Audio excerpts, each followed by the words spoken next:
Mama said don't talk to strangers. That's okay. We'll do it for you. Welcome to the Bar Talk Podcast, where we talk to interesting people doing interesting shit.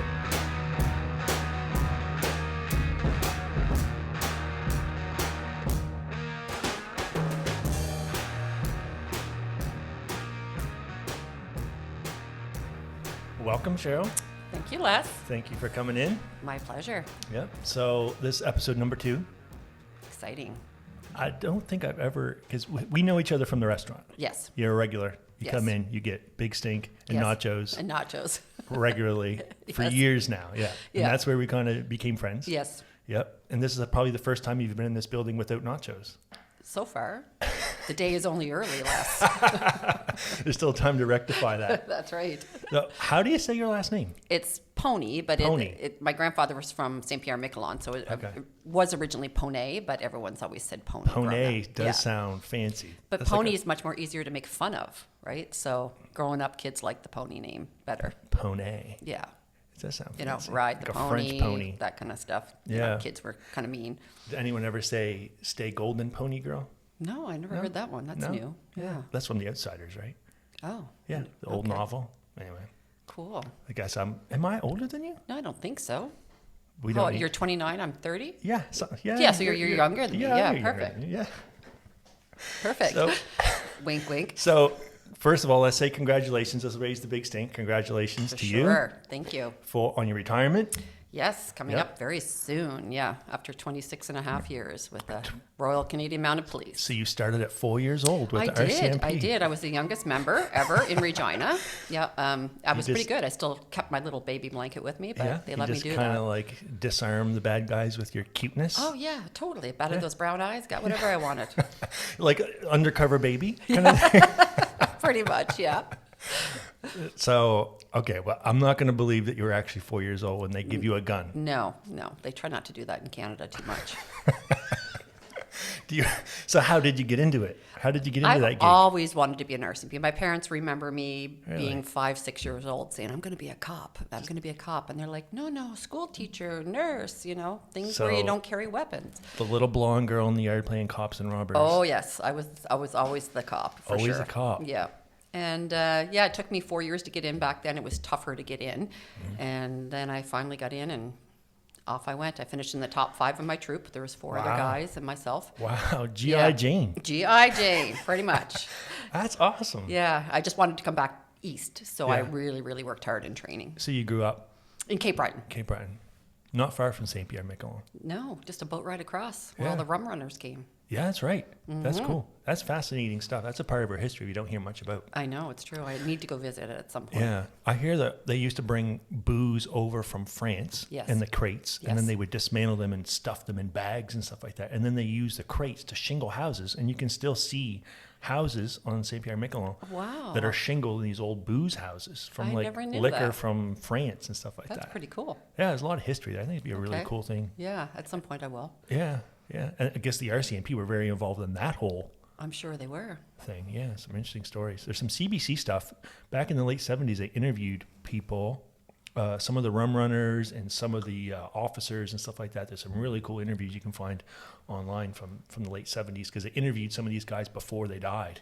Some fascinating stories. Interesting. Yeah. The I'll have to look into that a little bit more. Yeah. And here you are, RCMP officer. Not chasing booze anymore. You're enjoying them. No, exactly. On the record. On the record, yes. I don't have to put on the bulletproof vest and steel-toe boots and gun belt today. Yeah, that's good. I guess that any day you don't have to do that is a good day. It is, yes. Yeah. I loved my career, though. It was Yeah. fantastic. But winding down, I'll be retired officially in July. 26 years. So you started in what year? I started in 97 in July and graduated January 98. Well, and what kind of changes have you seen? Where do I start with that? To settle into that, because Yeah. I find that's very interesting. And I think like our culture's obviously changed so much. Absolutely. And probably no one would see that as upfront and personal as like law enforcement. Yeah, true enough. Like back then, there was no cell phones, you know, and now I found in the last couple of years when we're going to a call, people are putting it in your face, hoping you make a mistake so they can post that part of it, not what's leading up to it. Yeah. So back then we didn't have cell phones. You know, all the reports were paper reports. there was a camaraderie back then that, if somebody had a prisoner in cell, we all stayed until we got the paperwork done. So times have changed a little bit with that. It's not the same camaraderie I found towards the end of my career as what it used to be. And I mean, that's general changes in culture. Absolutely, it is. Like some of my RCMP best friend guys, they always called me, they had their home wife, and I was their work wife. And they said a happy shift means a happy Cheryl. So let's make Cheryl happy. And then this 12 hours goes by quick. So they're still my best friends to this day. Like, we have such a connection because you spent more time sometimes working shift with them than you do with your own partner or spouse. Yeah, I find that even with my job, like choosing my staff is huge because I spend more time with my work family than I do my home family. And you need that trust, right, with them. So it makes a big difference. And no one's shooting at me at work. No. I mean, the worst thing we have is someone cranky and hangry in the dining room, and it feels dangerous enough. Oh, and that's why you need a retired mini Mountie to come bounce for you. That's right. I can do that. Because people that are just listening to this, they don't realize how large and intimidating Cheryl is. Yes, at 5'2" with the blonde braids and hugely intimidating. She asked if she should wear like uniform. I'm like, no, please don't, because I'd be very intimidated. Because I look bigger with my uniform on, so I feel a little bit more powerful. Yeah, but I bet you've intimidated some folks over the time. Yeah, I think it's your presence. Like in situations like when I worked relief duty in Eskasoni and Ingonish, I didn't have backup nearby, so I'm not going to go up and try to start a fight or well, I'm the cops, you're the bad guy. Yeah. You try to maintain that professionalism with them and become kind of friends with them because your backup could be a couple hours away. So I'm not going to put myself into those situations. Got to work a little more with your charm and your wit. Exactly. And your We're just going to go for a skills. ride in the police car, not to jail. Wink, wink. Just you a little for a ride ride. down the road. Yeah. Yeah. I had a situation once where I was making pizza at home, and this guy came into our yard, and I think he was on crack or something. I don't know this. I don't spend a lot of time in that world, but he was like digging in his pocket steady, and he was really fidgety. And my son, Lucas, now he's 19, but he was 3 years old, and he's hanging out the window, and it's like 6 o'clock at night. He says, "Hey, you want to come in for breakfast?" So the guy's trying to come in my house.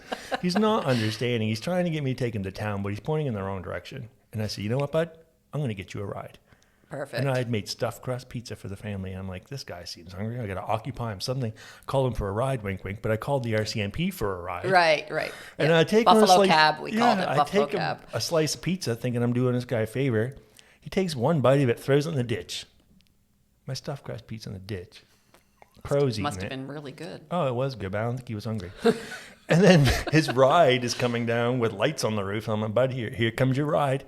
He was so happy. He jumped right in the cop car. Didn't notice the big buffalo on the side and the red and blue lights I on know. top. I was thinking I'm going to have to tackle this guy or something. He's going to run, but no, he was really grateful for his ride.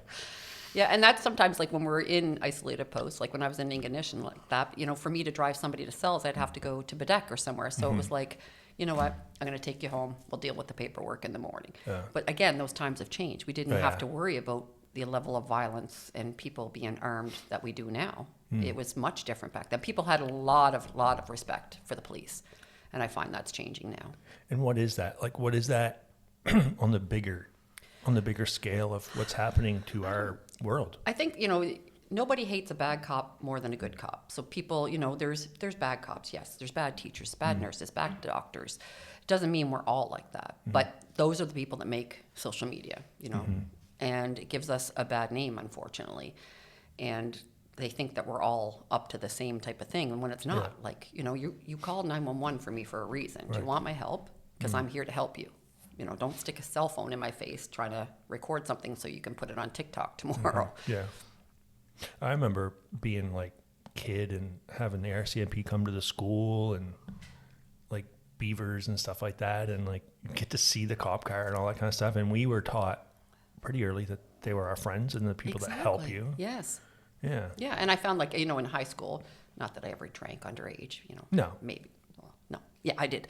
But if we saw the cops coming, we either got the hell out of there or we poured out our booze and said, "Sorry, sir, sorry, ma'am." Now they don't care. There's zero respect.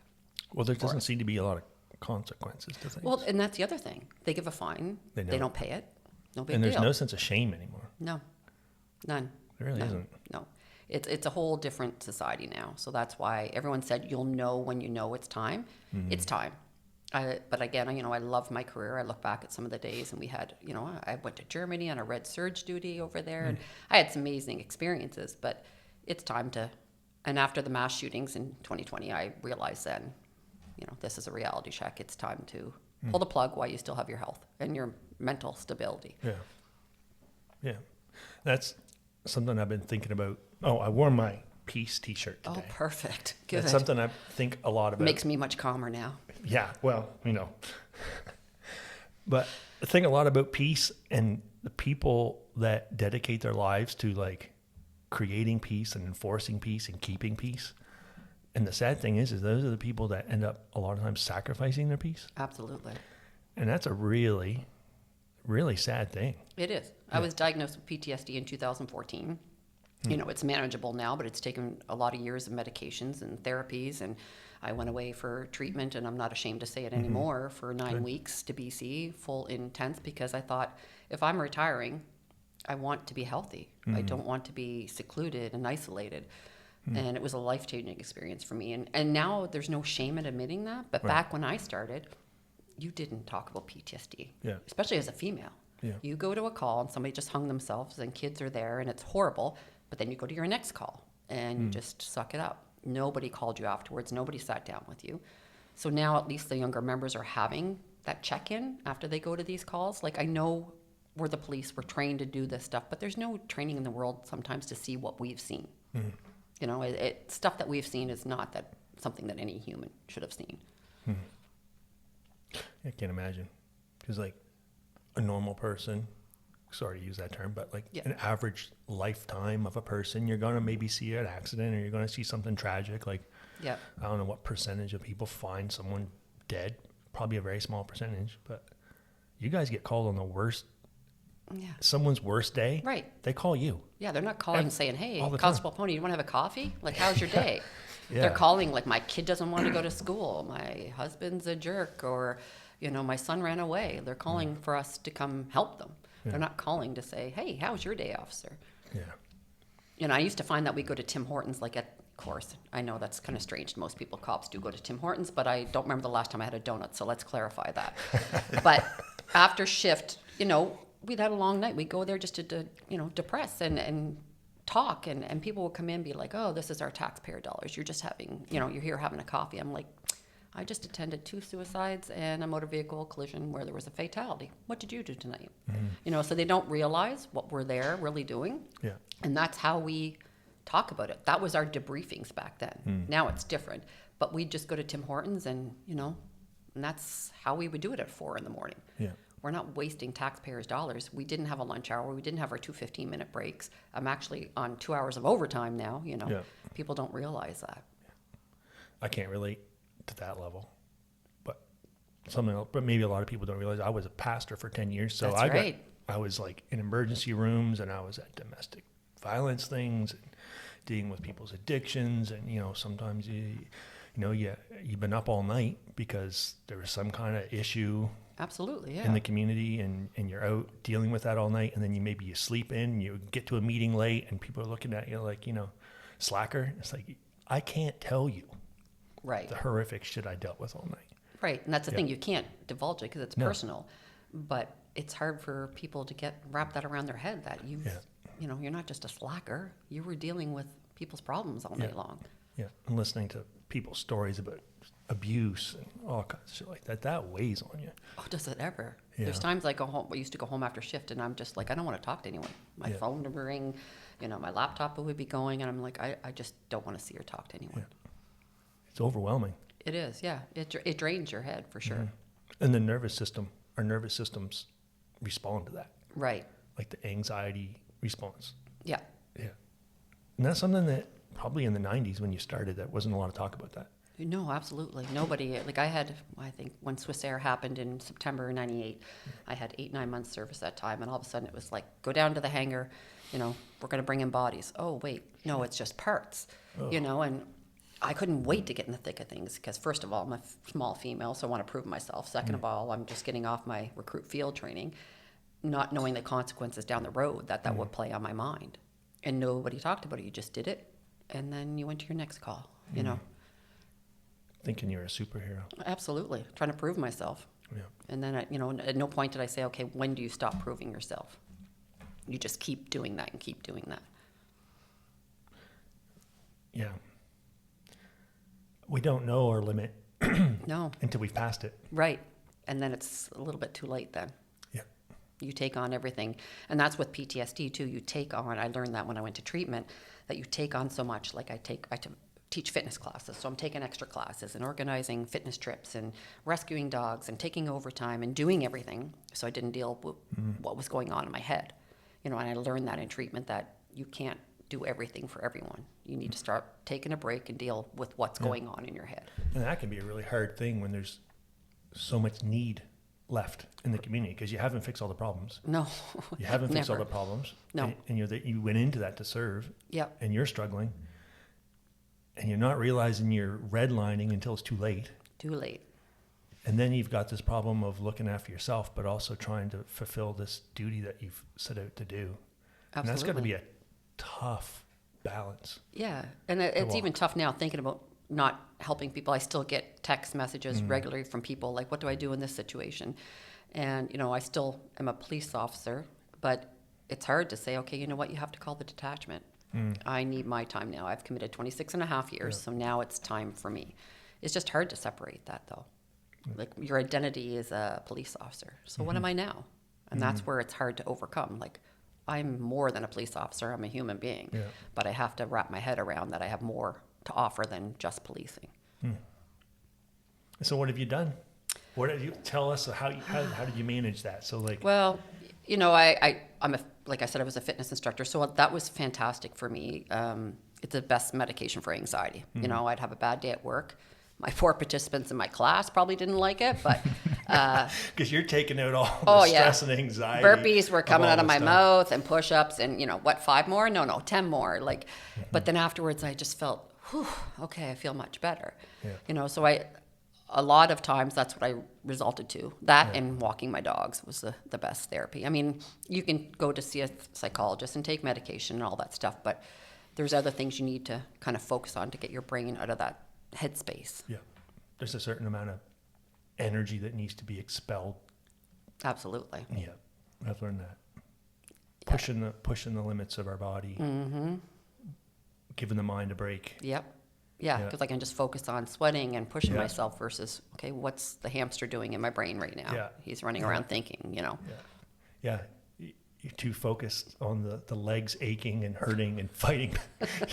to realize what's going on upstairs. Yeah. Yeah. And that's something that takes a lot of self-discipline, because it's a lot harder to reach for the running shoes than it is a bottle.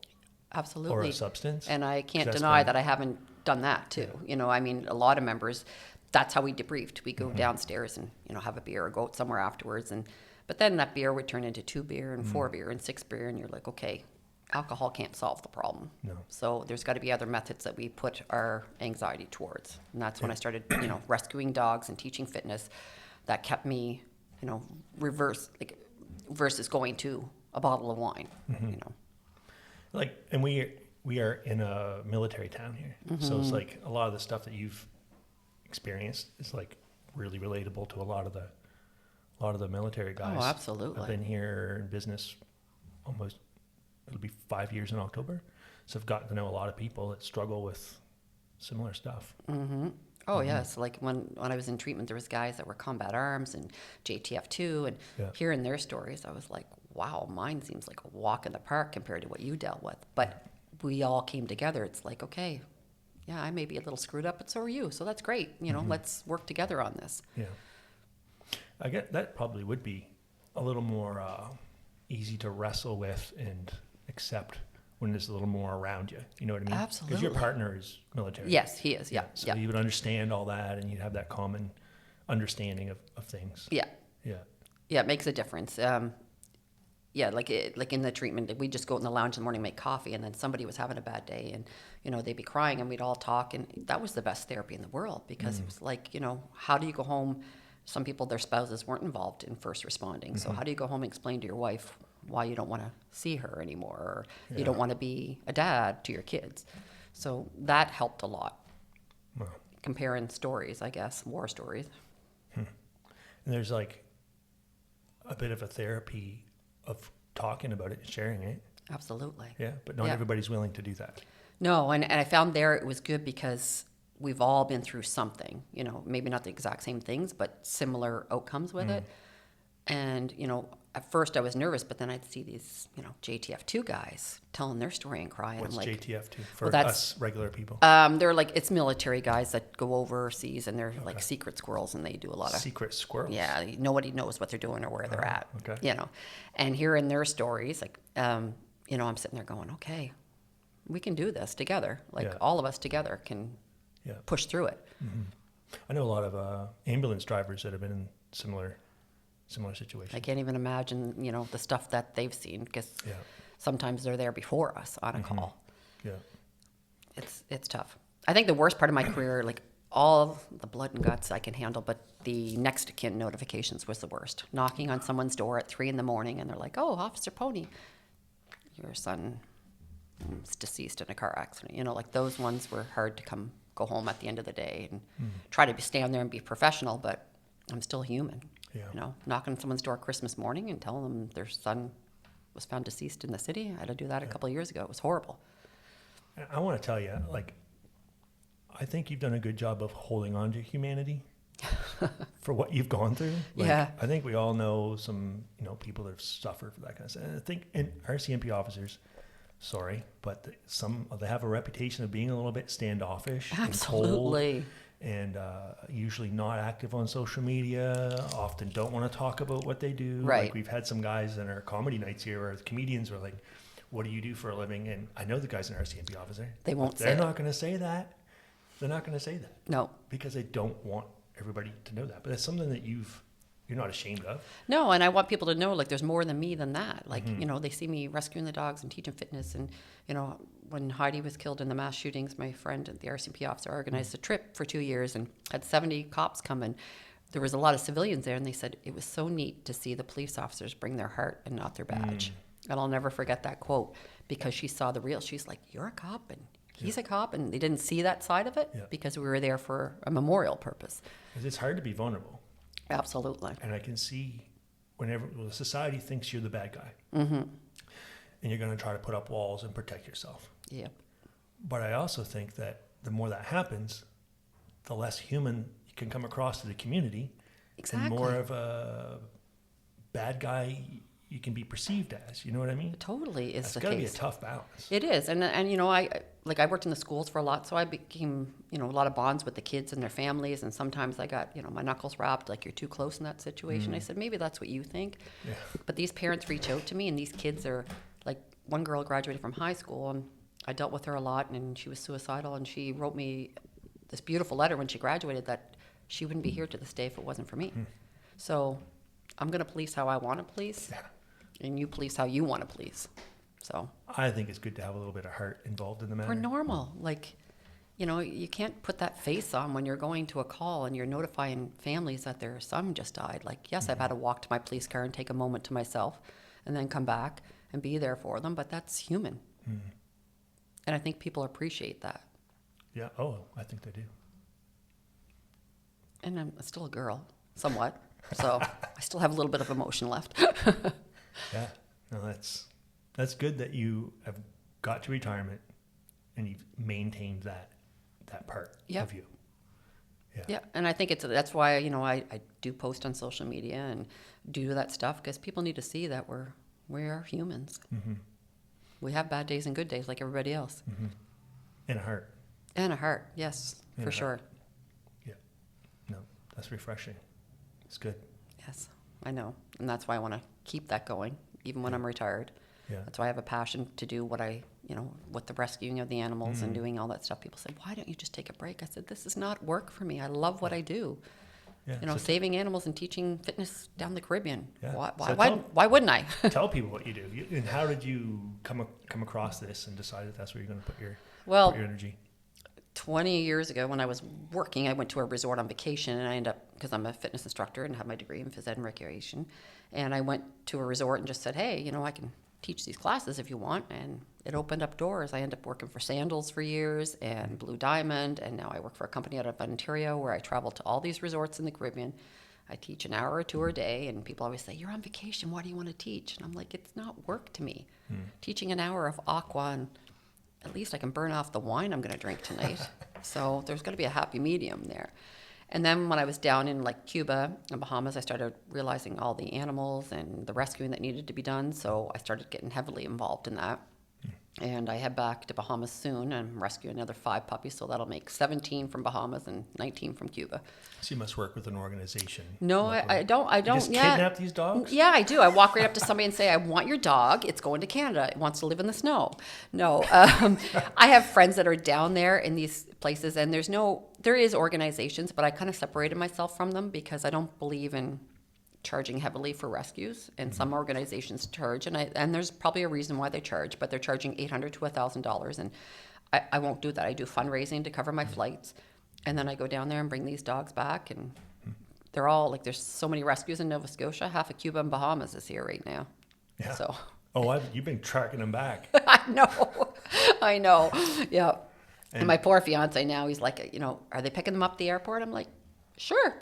And I walk in the door, and he's like, oh, nice puppy. And 4 more follow me in the door, and he just shakes his head now. He knows that's the way it's going to be. That's just the way it is. Yep, that's the way it is. That's good. I'm the one that cleans up after them, and he's the one that cuddles them, so he's got it pretty good. It's not a complete loss for No, him. it's not. That's good. Yeah, and I find animals appreciate you more than humans lately. So, they know they've been rescued, and they love the fact of the cuddling and the attention, where I don't get a lot of that from humans as much.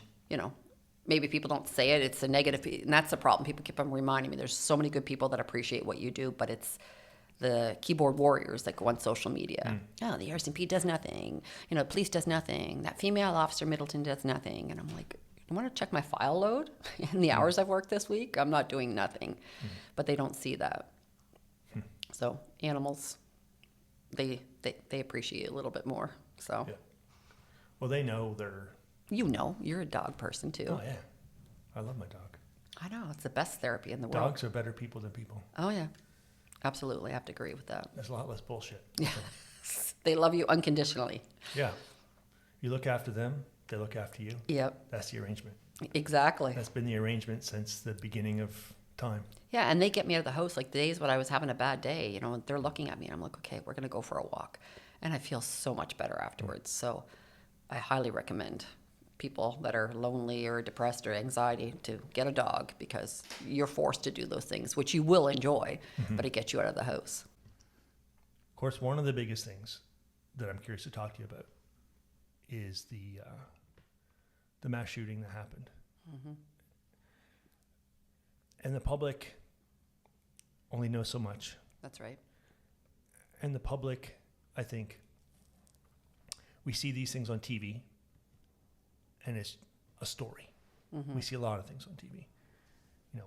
Movies and television and stuff like that. And I think sometimes the news almost can bleed into the public loses an appreciation for what's fact and what's fiction, Right. and it can all just kind of blur. Yep. Because it's coming out of the same box hanging on your wall. Absolutely. And I think people don't appreciate just how real that is. Yeah, they don't really know what goes on behind the scenes. Right. And unfortunately the RCMP can't release all that stuff either. So it makes it tough for the public, because they're reading like Polanco's book on the murders, and he had that book published before the inquiries were even finished. So how did he know the results of things? Right. But people want to read it because it's negative and it's gruesome. That's what they strive for. They don't realize that this really happened to real people, and people are still struggling from it. Yeah. People are curious, and you can't blame them. No, absolutely not. For being curious. Yep. Did the RCMP do it perfect that day? Absolutely not. Were we trained to prepare for a guy that was going to wear a uniform identical to ours, a police car identical to ours, and go around and shoot people? Hell no. That's a made-for-TV movie, for sure, because we were never trained to do that. Who would ever in the name of God, expect that would happen. Yeah. And it all happens in like 18 hours? Yeah.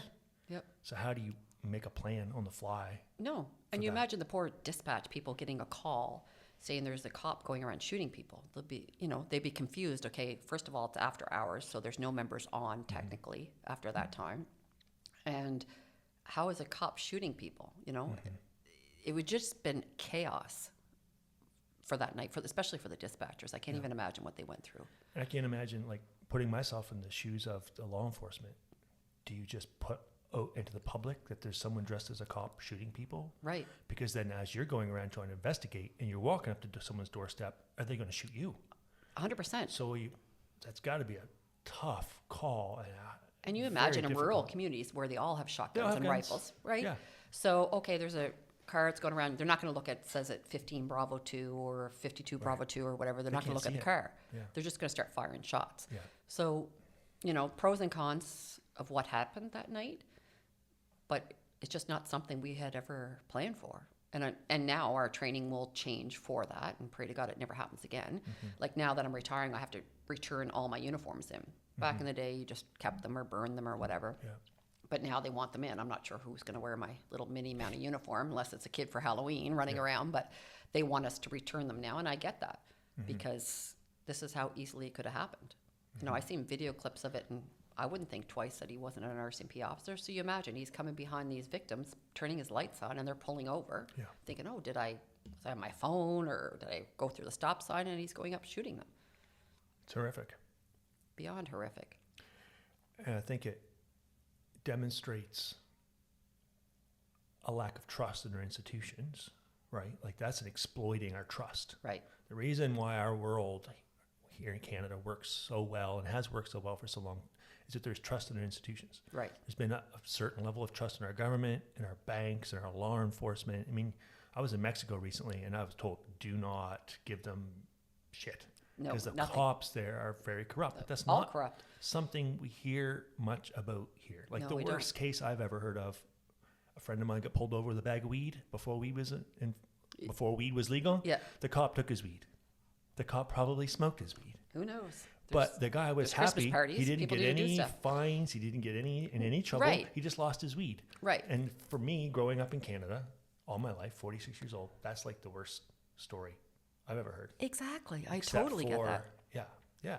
So there's a lot of trust in our institutions, in our world here. Yeah. Our grandparents and great-grandparents and all the people before us worked very, very hard to have these institutions trustworthy and reliable so we can have like a stable society. Yeah. And there's parts of the world with the corruption, like it doesn't work because there's no trust No. in the institutions. So it frightens me to see where our society is going because trust in our government is lower Yeah. than ever. Trust in our institutions is lower than ever. Our healthcare, Oh, banks, my goodness. all these kind of things, like people's bank accounts being frozen because they took the wrong position on a stance on things. Like, And I've responded to 911 calls where I got to someone's house and they wouldn't open the door. They're like, how do I know you're a real cop? Yeah. So they'd have to call dispatch. Dispatch would tell them who was working, and then they would let me in. And then we get people now that won't pull over for us because of that. yeah, and can you And believe I can't blame them. Really, I can't. Yeah, So it makes our job tougher. I imagine it would. So, I mean, that's the general overview story of what happened that night, but you have a really personal connection. Yeah, I Okay. I had worked in Enfield for 8 years and I moved to the Valley and I was doing a lot of relief and overtime up there and I was supposed to work that weekend. And then they changed the shifts and another officer got it. And that officer ended up getting shot 3 times.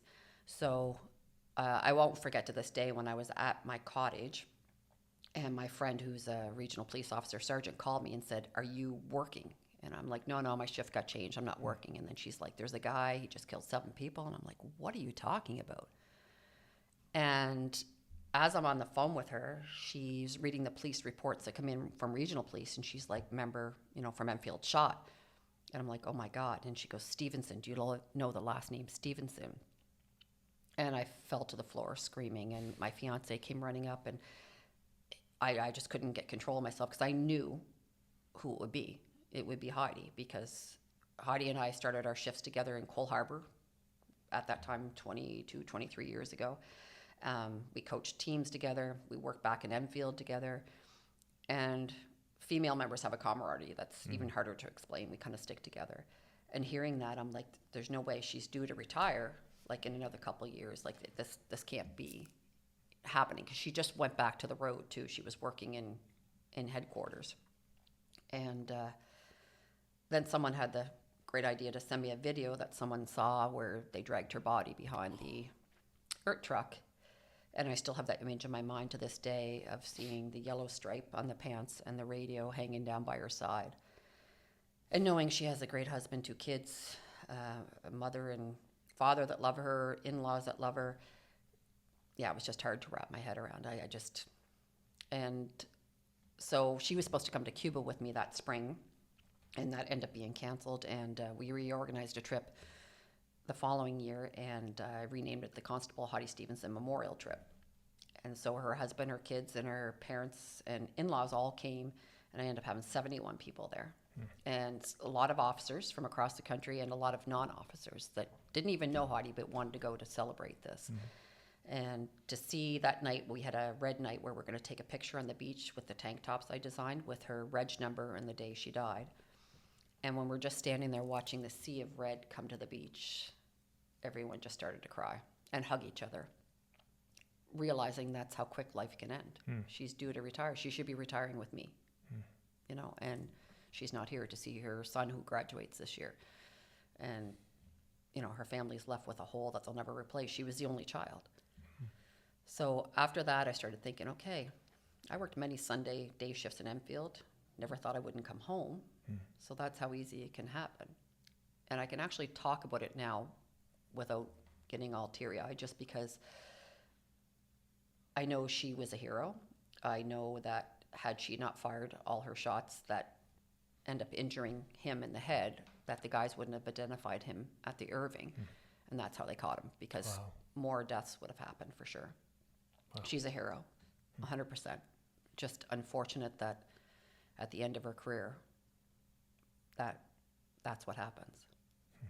And then I had to turn off the TV after a while, because like the ridicule, like, why is she driving alone? I'm like, what do you mean, why is she driving alone? We're gravel road cops. I've driven alone my whole career. Somebody might hop in with me on a call, but we're not city policing that we have 2 in a car. See anything like that there. No. Right. Like, what would a typical call be in a neighborhood like that? Oh, it could be cows on the road, and I've had those. Or it could be, neighborhood dispute, things like that. You don't expect that. And they only went up there to do a check stop because they had no idea that he was coming that way. They lost track of him overnight. And he pulled up next to Chad, and Chad got shot. And a few minutes later, Heidi got shot. And then hearing the ridicule on the Chad, news. another officer? Yeah, he's the one that got the shift that day that I was technically supposed to work. He's okay. He survived. But then there was a lot of ridicule about why he left. I'm like, the man was shot 3 times. What did you want him to do? Like, just hearing the negativity on the news, like, why didn't he go save Heidi? And why was she riding alone? And I'm like, where are you guys? We're not Chicago PD or LAPD. We ride alone. Like, we might have 2 people working. So you want 2 cars on the road, not 1.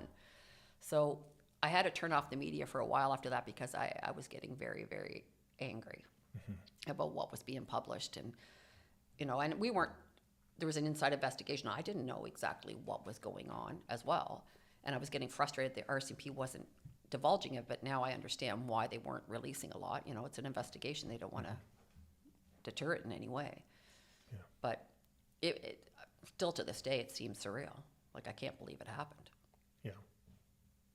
And all the other people that were killed, like mums and grandmas and everything else. Like, it's just hard to believe. It is hard to believe. And it made news all over the world. That was the biggest mass shooting in Canadian history, correct? Yep. Yeah. It was. Within not even a 24-hour span, right? Very hard to believe that it happened in our province, in a small community. I think it was like a week later, 10 days later, something like that. Because it was during COVID, right? So I was delivering beer to homes. And I usually didn't go up that way, but I think I had to pick up beer labels and churros. So I was in the area anyway, and there was a bunch of people in that community that somehow ordered beer.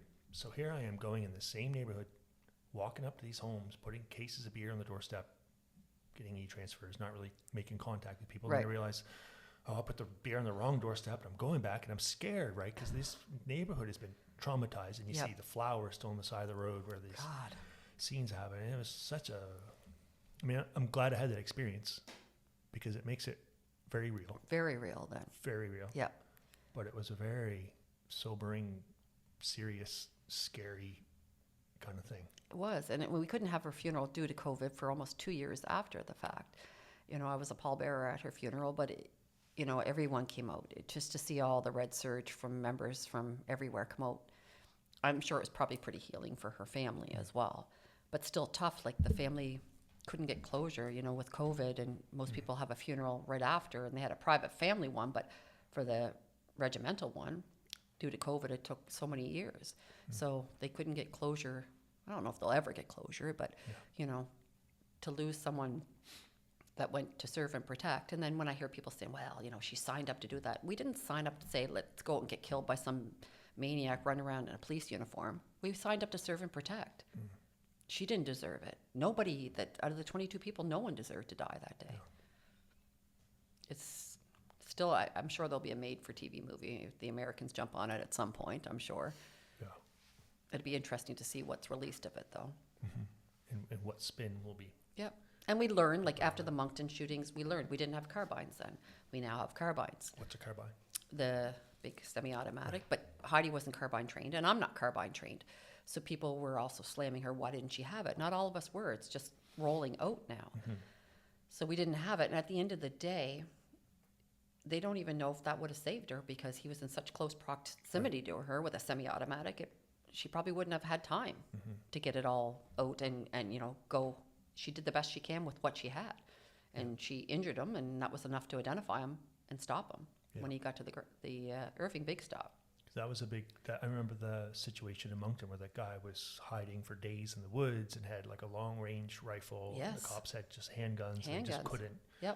You know, couldn't take him down. And you look at the East Coast, what's happened, like the members of Moncton, then the Fredericton police officers that were shot down. And now this, it's like we're East Coast rural Maritimes. What the heck is going on here? If all these major incidents are happening here, shouldn't that happen in Toronto or Vancouver? So people need to realize this is something that can happen with our job. Yeah. Some days I drive around and there's nothing going on. Other days, like I'm swamped. Or it could be a day like that Heidi had. And our officers need to be trained and equipped to handle it. Yeah. Yeah. And sometimes it comes down to financial money too. Like, okay, do we have enough to roll out carbines to everybody, you know, across Canada, or put two people body in a car? cams? Because if Two there had people been in a two car, people in a car, they probably wouldn't have got any further. there might have been a better chance, right? Yeah. But we can't. That's not her criticism. That's the system and the budget and all the restraints. Taxpayers don't want to pay for 32 officers versus 16, so therefore we have to ride in a police car by ourselves. So, you know, she's a hero as far as I'm concerned, and people don't realize that's what I've ridden in my car by myself my whole career. The odd time I've jumped in with someone or they jumped in with me if we're going to a domestic. But because of incidents like that, the only positive thing that comes from those is our training is reinforced. You know, we get the carbines, we do more. Our whole firearms qualifications has changed now from Moncton. So, you know, in response to domestics, it's always two people. So unfortunately, incidents like that better us as police officers, but you don't want to be learning from that, you know? And from my understanding, I've just listened to some podcasts and some news stuff. So I, you know, I don't know if my information is correct, but my understanding was that he was, the killer was convicted of some violence in the 90s against a teenage boy or something like that, and was like, it was a violent offense, and he wasn't allowed to have any firearms because of his violent history, and all the firearms that he had were illegally And people gained. knew he had that there. Like they knew he was deckling that police car. They knew he had the firearms. But then people say, well, I told the police and they did nothing. We have to have a warrant to enter. Right. Because some person comes up to me and says, hey, Cheryl, that guy has 6 guns in his house. I can't knock on his door and walk in. We have to have reasonable grounds. And that's what the public doesn't understand as well. But a lot of people didn't come forward either. All those people knew that he was, you know, deckling this police car up perfectly like ours, and knew that he had guns and a uniform. Why did they not come forward either? You know, everybody has to take a responsibility in this. It's not all the police's fault. Right. Did we do everything perfect? Absolutely not. There's 22 people dead. But we did the best we could do with what we had on the road at that time of night and what we were dealing with. Yeah. Because there's all kinds of debate about gun control and laws. And, Right. And this is a situation where the laws were in place, but he found a way around. Yeah, got it around smuggled those. across the border, you know. Yeah. And that's crazy. Like, it's still just hard to wrap my head around Yeah. when I think about it. And especially that it's been 4 years now. I'm like, where did the time go? And as a law enforcement, like if you're like a healthy, normal person, you know, I think of myself as healthy, normal. Maybe I'm not. I don't know. But Depends who asks. but for me, like I know if I have an experience where maybe I'm cranky and I snap at somebody or something like that, I feel really guilty. Right. And I will apologize and try to fix it and stop that behavior.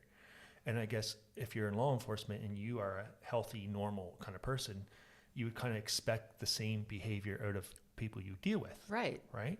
But there's some people out there that just tick different. You know what I You've mean? Like nailed there's it. some people that Nailed just it on the tick head, different yeah. because like me, if I'm cranky and I snap at someone, I feel bad and I stop. I can't imagine if I was like violent towards someone, I would feel bad and stop. Right. This guy went on for 18 hours. Moms that were pregnant, grandparents, It's not children, the normal way that a teenagers. human brain ticks just wasn't. I mean, he was hiding out in some shed somewhere for hours. Yeah. It must have been reliving what he had done. Or Somehow. planning his next part of it. Who knows where Right. his brain was going that And night. that's where I think most like normal, innocent, kind people don't know how to handle. We can't compute that. No.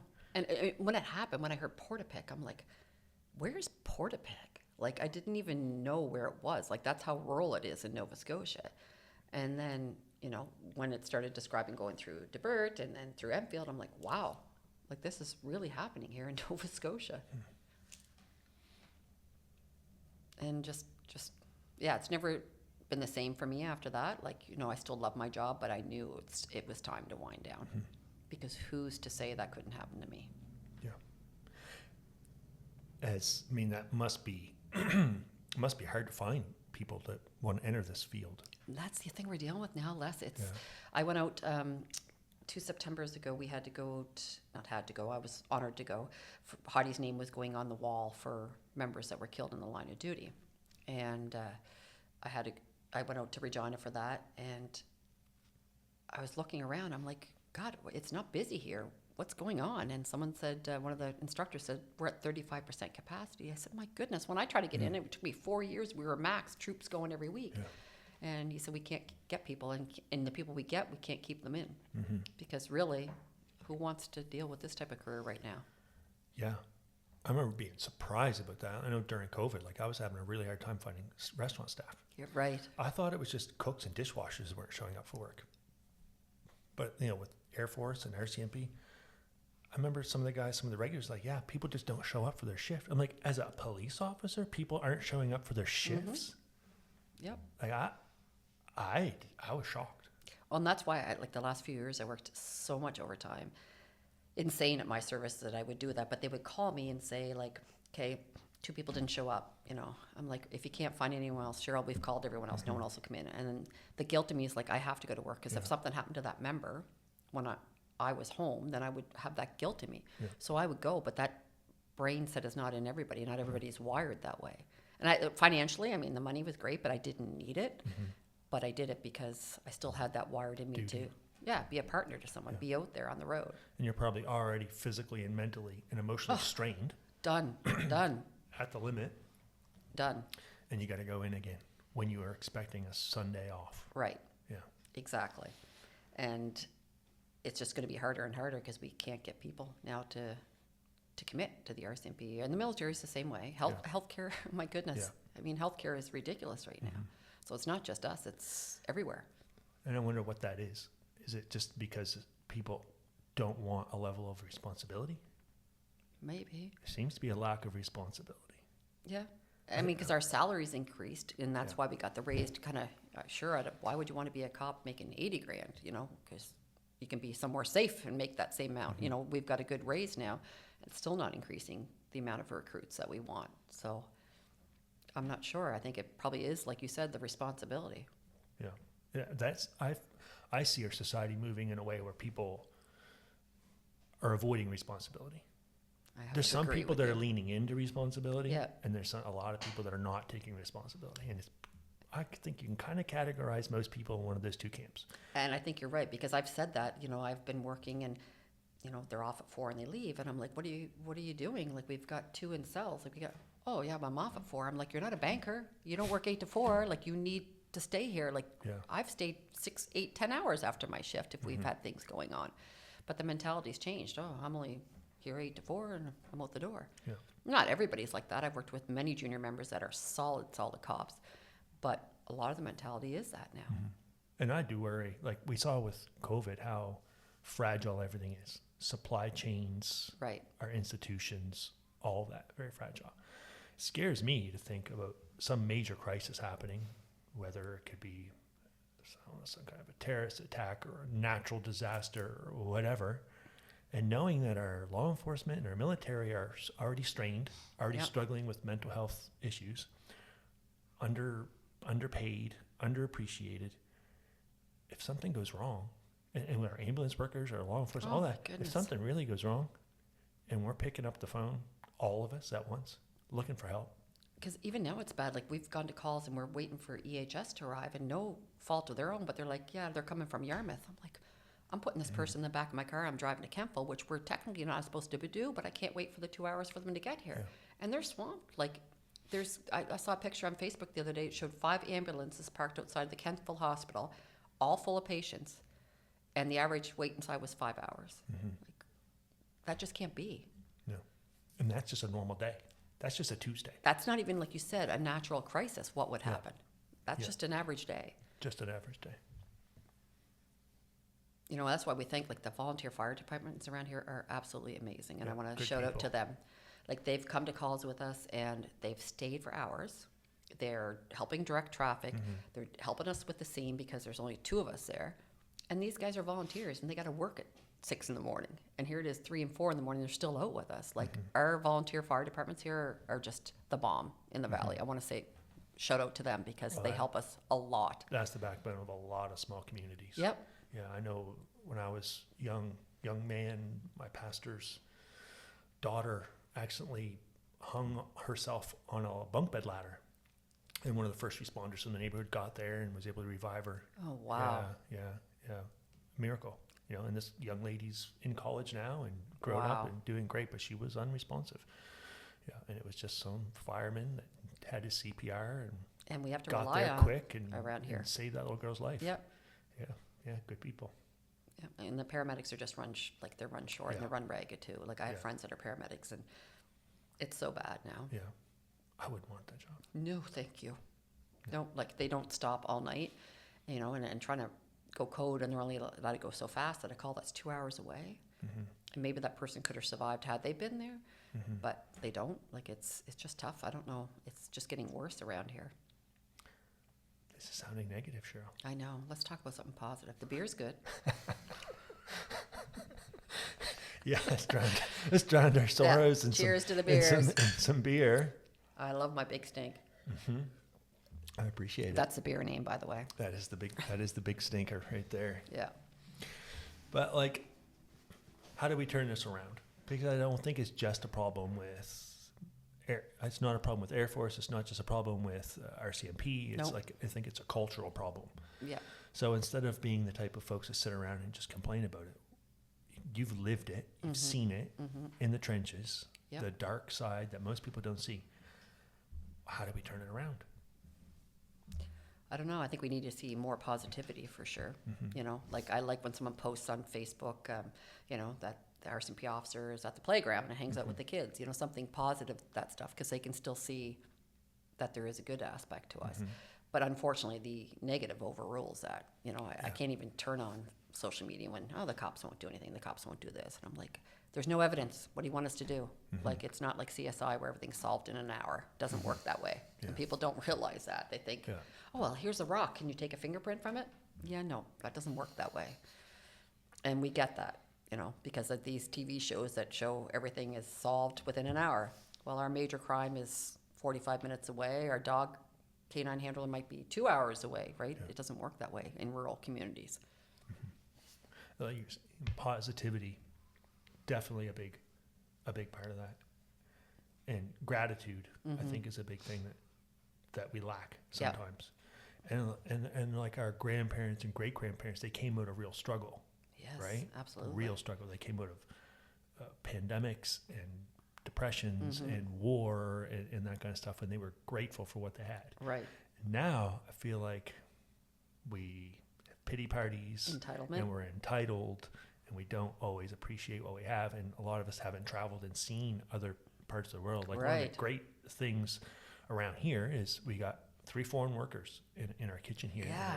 The happiest, nicest people. And I'm very, very grateful that my son, from the age of 15, he's 19 now, he's been able to work with foreign workers and have that kind of sense of gratitude. Yeah, because they're so thankful for everything. So thankful, because like my son grew up in Digby with a lot of his friends were wealthy fishermen's sons, stuff like that. These are kids that are teenagers and are driving new vehicles and going on vacation. And my kids are spoiled. They've been to Disney like 7, 9 times. Like, and you want to give your kids that kind of thing, but at the same time, you want them to not always expect it and appreciate things. And I think that's something that we lack. It's just that sense of gratitude. And I see that when I travel, like especially to Cuba. Yeah. Third world country, communism, where they're going now with blackouts, no power, 24 hours a day, can't find bottled water, going to the streets to find food. Like, spend a week there and then come back here. It's a good reality check. And I hope that we don't have to experience that ourselves before we learn. Yeah.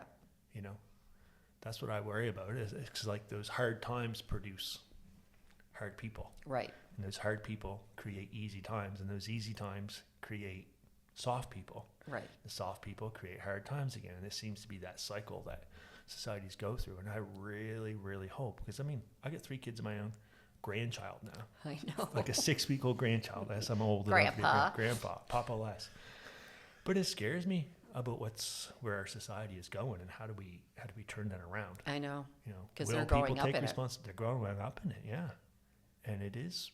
I mean, I think we're sounding like old people. It's not like the good old days. At 29 and 30, we shouldn't be sounding like this. Exactly. We should have a little more optimism at our young age. But like, I don't know. Has everyone always said this? The world's going to hell in a handbasket? Maybe because I remember, when I was a kid, my parents were like, we didn't want to walk in the snow. We used to work, walk 10 feet up a mountain to go to the school bus. Like they said those things. But I think now it's worse. I don't know. Maybe it's easier for me to say now, but I just look at, like when I went to school, nobody had cars. If someone had a car, they were lucky. Parking lots are full at schools now. Oh, yeah. Everyone has a car.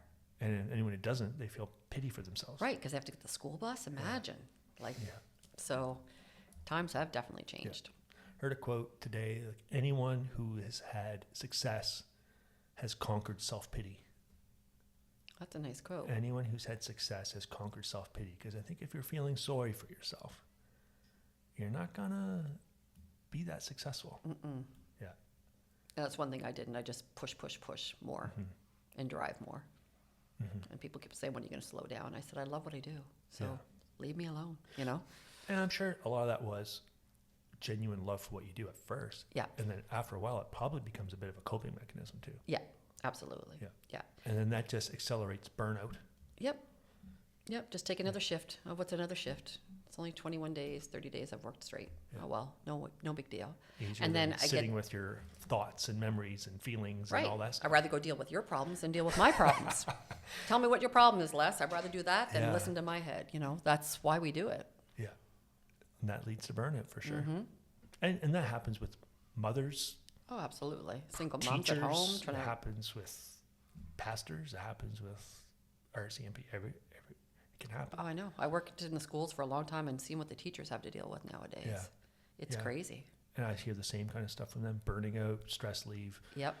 Yeah. It's like a lot of these caregiving roles, I think as our culture gets a little sicker. Yeah. And not as healthy as it used to be. A lot of these caregiving roles they're burning out faster. Because you can't get into mental health. I saw someone posted the other day, I need mental health right away. Where can I go? And I'm like, oh, there's a 2-year waiting list here and there's a 3-year waiting list here, It's tough. Well, this isn't an ad. It's not a paid ad, but BetterHelp.ca. You can get it costs, but it's reasonably priced. But you can see a counselor within 24 hours on your phone. Yeah, I've used it. Did 3 months. It was great. meet a counselor right away. Perfect. It was very good. See, So not a lot of people know about that, but That's it's a good really idea to promote that then, Yeah. because we're, as first responders, we have that care and they push for that for us. But for the average person that doesn't have that coverage, if they need to talk to someone, how do they get in? Yeah, our system here is strained. Wait 2 years? Well, in 2 years, what's going to happen if they're still alive in 2 years? I know, yeah. Years ago, I was having a hard time, and I was looking for help, and I called Nova Scotia Mental Health, and like, are you suicidal? I'm like, no. No. Are you like going to work? I'm like, yeah. Are you feeding your kids? Yeah. They said, well, you're too high functioning for us. Right. Like, I'm like, yeah, but I'm a mess. Yeah, I know. I'm a mess, but I'm Yep. not enough of a mess for you to take any time. And then they did sign me up for a mindfulness course, which was very good. It was like a Okay. group session, kind of thing. And I was by far the most, I think, functioning person there. I mean, can't get into details, obviously, Right, privacy right. stuff, but yeah, I mean, those resources are out there, but it is hard. And I think a lot to more things find. are gone virtual, and I just can't do virtual. Like, Yeah. you know, I was doing phone call therapies to my therapist, and I'd be like checking my emails, patting my dog, like, yeah, no, everything's good. Puppies and rainbows, check the boxes off so I can go back to work. I think one-on-one is better, but the wait lists here are, Yeah. Well, the BetterHelp thing is online, like visual. at least it's a start, right? It's a start, something. Right. It's better than than nothing. having nothing. Right. And talking to other people that are going through the same thing is so helpful. Yeah. Yeah. Yeah. And I think there's a lot less shame involved with that now. There is. Like Yeah. like I was saying before, you just never mentioned it as a little mini blonde mountie. Oh no, good to go. Send me to another suicide car accident, you know? So I guess that is a little bit something to be optimistic about. We are a little more Open. open about things. We've joked in the office, we're like, who's your therapist? Oh, what do you take in the morning? What do you take at night? You know, we joke about it now, Yeah. where before it'd be like, oh, I don't see anyone. I don't Yeah. take any medications. I'm perfectly fine. Yeah. So it is more open, which is good. But that's, again, for first responders. We have that coverage. But for the average person that, like you said, you know, oh, well, you're not messed up enough to see us. Yeah. Okay, so I'll call you in a year down the road when I'm ready to jump off the bridge, and then you'll see me. Like, might be too late by then. Yeah.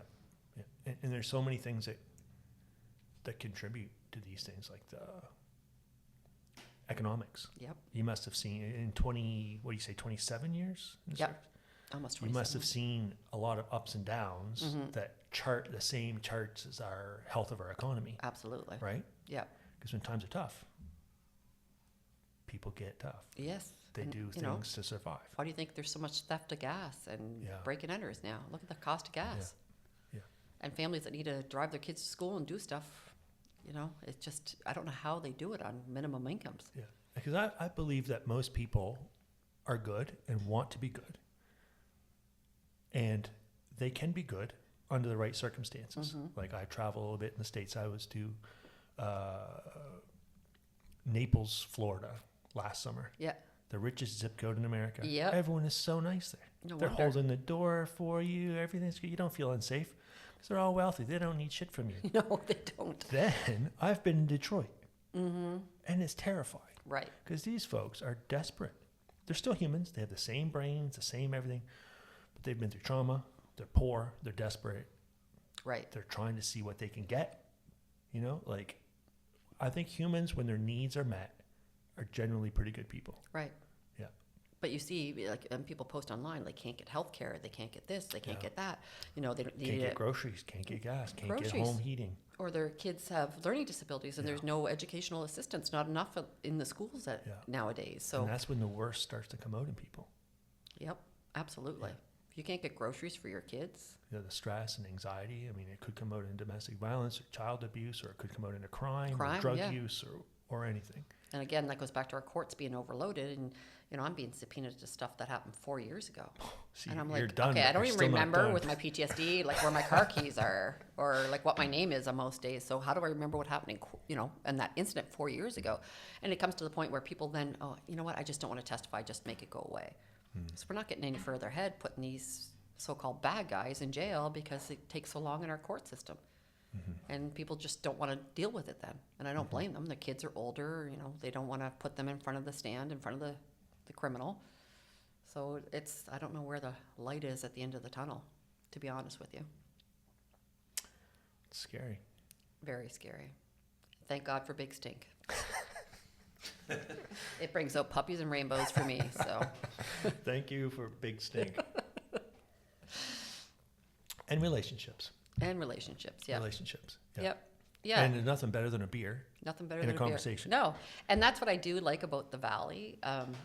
I love living here. Like, I just love that, I walk in, I see you, and, I see other the staff here, or I run into other guys I've worked with. I like being in a small community where you can shoot the shit with people and meet up with them and have a beer. But it's not like that in big cities. So I've always been the rural cop. Like, I worked some in the city, but it was Cole Harbour or Sackville. But I always liked my small town policing. Because you got to know people and you could spend more time on a file. Where the city, it's a lot of putting out fires. Go, go, go, go, go, right? Well, I think it's all supply demand. So if you have, if you have one glass in your house, you're going to value it.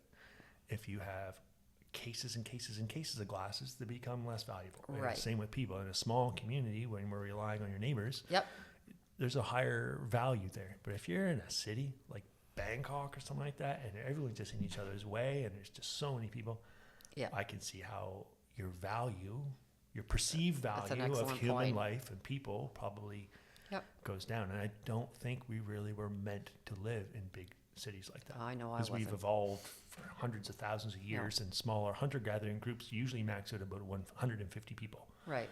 Yeah.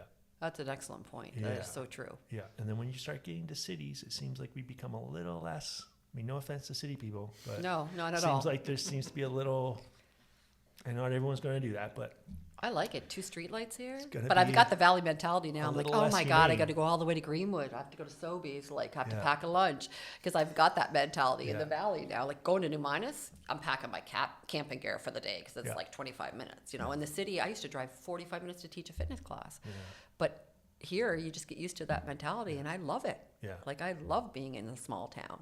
And I think COVID pointed that out to a lot of people too. Like, you saw absolutely. A mass exodus of the big cities. Right. All these big cities, people, like, here we are, at the restaurant, and you just see floods of people that are house shopping. Right. They're from Vancouver or no wonder. The prices here versus there, right? Yeah. Well, not just the prices. I don't think it was just the prices. I think it was the way of life. The way of life. They saw that panic and stress and traffic 2 hours a day to work.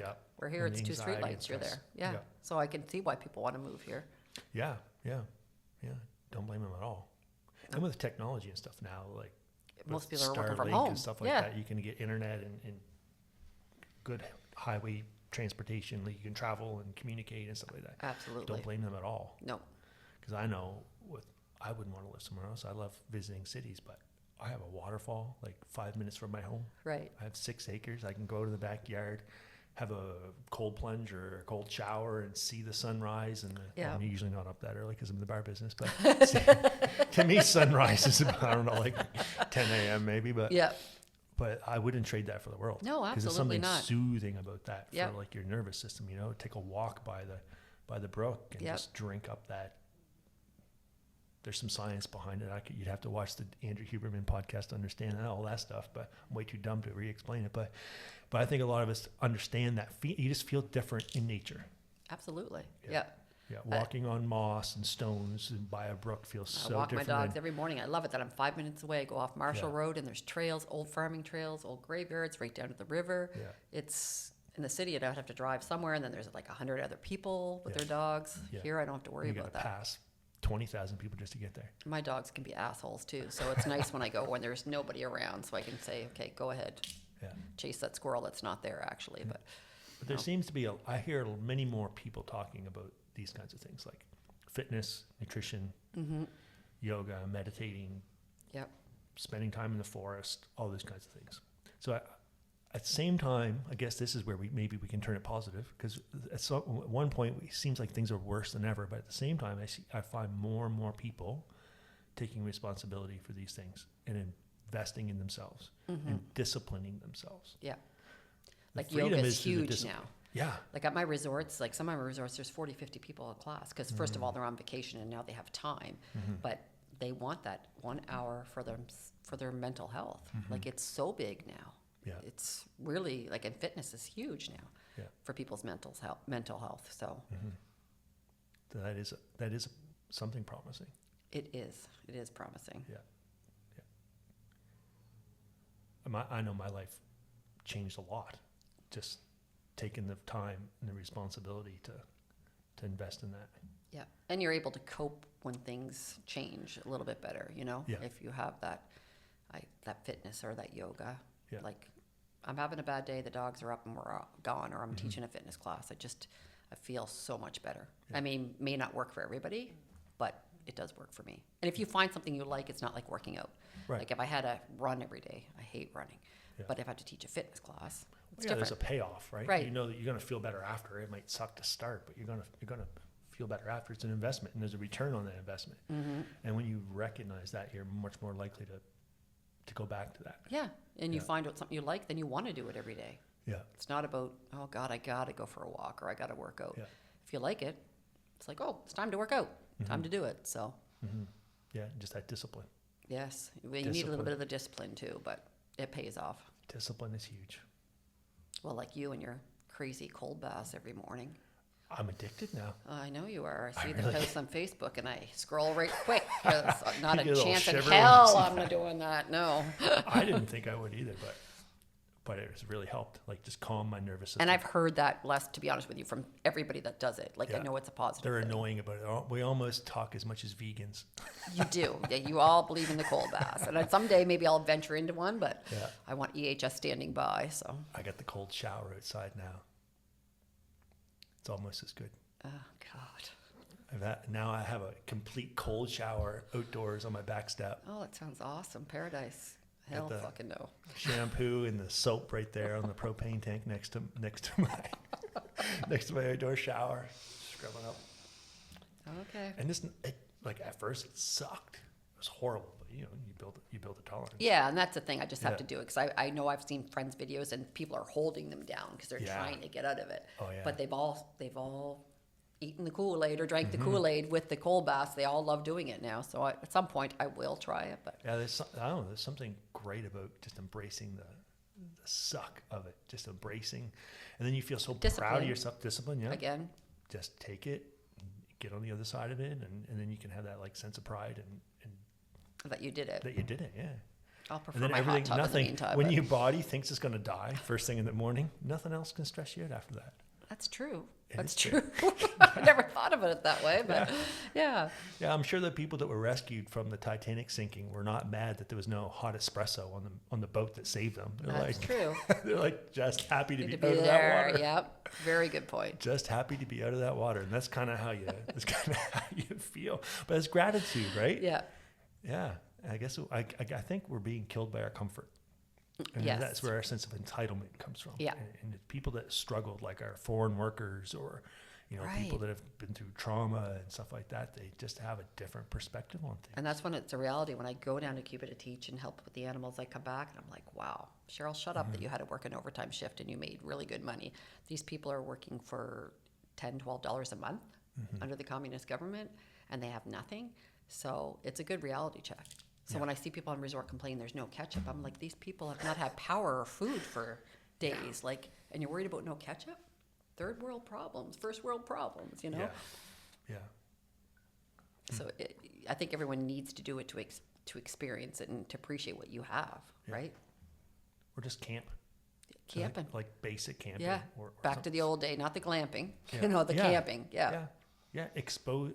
If I could give advice to anyone who's struggling with their sense of, self-pity or struggling to be gracious, like intentionally do something that sucks for a little while. Right. I know part of the basic training I think it's basic training with some of our military guys, they had to go in the woods for like 3 days. Oh, yeah, with they like have- no supplies. Right. Yeah. Oh, yeah. Some of my fiance's stories, I'm just like, Yeah. oh God, I can't even imagine. But that's a cool experiment. Yeah. And Yeah. I think I even used to say it to my kids when I was in my schools. I would say, you know what I'd like to do for 24 hours? Take everyone's phone, see how you would survive. Kids would rather go to jail or lose their arm than Yeah. take their cell phone. The look on their face Yeah. was like traumatizing. Yeah. And something simple as that. We all, like I said, you know what? I survived without a cell phone, and I carry a gun now. So Don't It all- piss me off. it worked out okay. Like, and I would joke with them, a fax machine, and they look at me and like, Officer Ponee, what's a fax machine? I said, okay, I'm too old to be doing this anymore when you don't even know what a fax machine is. So kids are brought up way different. different. Yeah. You know, so it's great that your son's here and the foreign workers are so happy and Yeah. like you've kept them here for longer than all your staff. Yeah. Oh, yeah. because they're so happy to be here and have what they have. Well, I was on Instagram like 1:00 in the morning here a couple nights ago, and I see an Instagram reel of my son drinking with Ash and Anup on the Halifax waterfront. I saw that too. I don't know how I saw the video of it. They came to work today.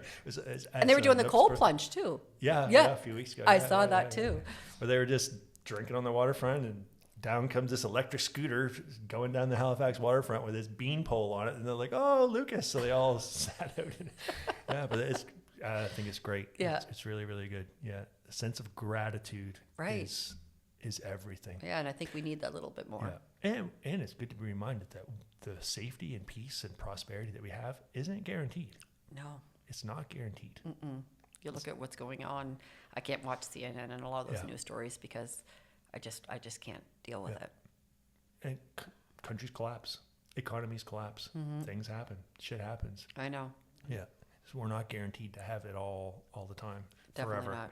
No, definitely not. There's been definitely some ups and downs through. And I would get a kick, like young members would say, "Oh my God, you're so lucky! You have a boat and you have your cottage." I'm like, "Guess what I did, boys, last weekend? I worked down Digby overtime. Where were you? Oh, I was at the lower deck. Mm-hmm. Yeah. That's why I have a boat and a cottage. You were spending your money, and I was working. Like it's not luck. It's hard work. It is. Yeah. When people say that, "Oh, you're so lucky to have this," like I'm sure you get that too. Like, "Oh, you're so lucky the bar is doing well." It didn't just turn well overnight. No. You strived for a while during COVID. Like I remember talking to you sacrifice. saying you didn't know if you were going to keep it because you were working so much. Yeah. And now Burnout, you're reaping from it. But it's hard work that pays off. Yeah. And there are people today, somewhere in the world, they're going to work a hell of a lot more than us. Absolutely. And not get anything for it. No, in Cuban, like it's $10, $15 a month. And they're working 6 days a week, 14 hours a day. Working hard in the day. heat with nothing. So it's not only the work that we put in, it's the work that like our ancestors put in to build this system. Right. Like the laws and the banks and the economics of it that allow and all the Yes, to allow us to have vacation a year. unions and all that kind of stuff that's gone into our quality of life. It's not just you that earn that paycheck. It's your forefathers and foremothers that built this system that allows you to have that paycheck. Because I guarantee there was someone in India today that worked way harder than you and got a bowl of rice. Right. And that's what they got rewarded. And I even say to the younger, like back in the day, we had to buy our shirts to wear to work. So I would buy the bare minimum. Those poor shirts could probably walk on their own because I'm like, I'm not paying $80 for a shirt that I'm wearing to work. Yeah. Now everything is covered with them and they don't care. They rip it, they buy a new one. Like we had to buy all that stuff when we started. Yeah. It was part of our job. So they take it for granted. They get all this nice uniform now that's all covered. I said, yeah, we had to pay it up. It's coming off my check for new shirts. So I hope that we can learn gratitude on our own as a society before it's imposed on us. Right. Yes. Because if it's imposed on us, it's going to be ugly. People are going to be... Because desperate people are going to do desperate things before we learn. And they'll be angry because something's imposed on them. So. Right. It would be great if we could learn this lesson on our own. I agree. But I am encouraged by seeing people that are taking responsibility. Like Jeremy Otis from Tide and Timber was our guest on here the other day, and he's talking about how he just made himself run because he remembers being young in gym class and fake running. And then he gets a little older and he realizes, no, I need to impose discomfort on myself. Right. I need to impose something difficult on myself because, I'm not outrunning a saber-toothed tiger or an invading army or something like that, but I need to do this myself. And I think that's where a lot of us probably are. And we'd benefit from that. Yeah. Yeah. No, I agree. Yeah. I just don't know where or how we start to educate people on that is a situation right now. Yeah. And it starts with the kids. Yeah. Yes. Like when I would go the last couple of years go to schools and kids would see me in the schools, they're like, oh, what's going on? Drug takedown? And then after I worked there for a while, they realized, oh, Council Ponee's just here. Hey, how are you doing? Like I'm just there to maintain the peace, check in on everybody, make sure everything's good, show that there's a good relationship between cops and kids. We are not always putting them in jail, because that's what they would say. Oh, you're here to put me in jail? I'm like, did you do something? You're like 6 years old. Probably not. Like kids, I don't believe it. Kids know they don't go to jail. I know. They know better than that. You're not going to jail unless even adults, unless you got a dead body in your trunk, then you might. It's scary now. That is scary. Yeah. again, why I'm retiring. Reason number 2,885. Yeah. But let's have hope. Yeah, I do. Yeah. I do. And I do see the good in a lot of people with things that I'm involved in, like especially with the rescuing the dogs, all the people that have nothing and they're still saving these dogs and feeding them goat's milk because they have nothing else to feed them, you know, and then I rescue them and I go down there and get them, but they're so thankful. So there is hope out there. You just have to be in the right perspective of it, I guess. There is hope. And I see like some really good signs from some of the younger people. Like my daughter has a little baby boy now. He's only 6 weeks old, but she's making clear decisions, you know, to not expose him to screens. You know, proper nutrition. Yes. Emotional support. Like we've learned so much that we can like apply now. And I heard another stat recently. Gen Z is like the first generation, because these people do dating apps, right? I've been single for a while and learning all this stuff.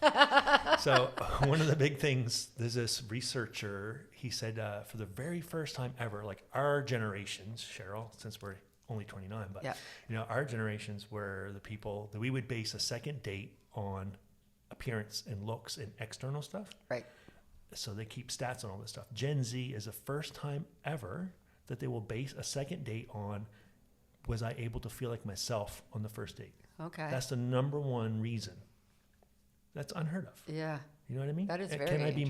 myself? Yeah. So there is some hope of some better values that some of these young people, because they've watched us fuck up for a while. Yes, they have. Younger one, maybe they're smarter than we give them credit for. Right. Sometimes they've watched things go poorly, Right. and they think that the Gen Zs will probably have healthier marriages than any other generation in recent history.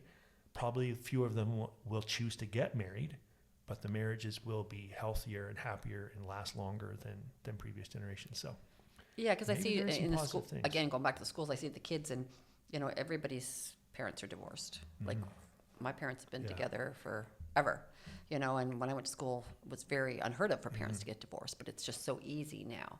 Yeah. So maybe these younger generations will realize, okay, marriage needs work. Just because someone fucks up doesn't mean we have to leave. We can work on it, you know, make it stronger and better. So like a society, the pendulum swings, right? So Right. maybe there's some hope. Let's hope. If Let's not, hope. there's a lot more big stink in my future then. Well, we can have hope and big stink, can't we? We can have hope. They don't have to be mutually Well, yeah, 'cause exclusive. that's not good for your business if we have too much hope and then there's no more big stinks. So That's why I'm in the beer business, because I said I come out of farming before, you know, and that's tough.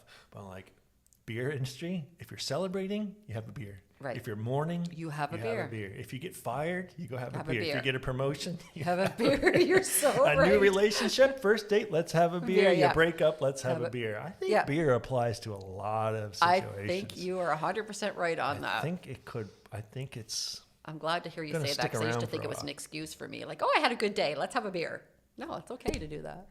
Oh, I'm having a bad day. Let's have a beer. Yeah. Yeah. I'm still here for you, Cheryl. Yeah, thank you. Thank you.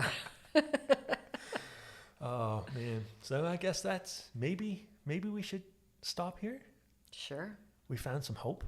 I think so. A little bit. Towards the end of it, I think we have. We've found talked some about hope. some dark stuff, Yeah. some sad things, some difficult things. But let's wrap it up on some hope. Yeah, I agree. Yeah, awesome. Thank you. Thank you. Thank you for sharing. Thank you for having me here. Awesome. Thank you for listening. Please like and subscribe, or if you'd like to support us, please visit Refound Brewing Company at 573 Main Street, Kingston, or buy our product wherever it's available, including our Foolishly Optimistic IPA at your local NSS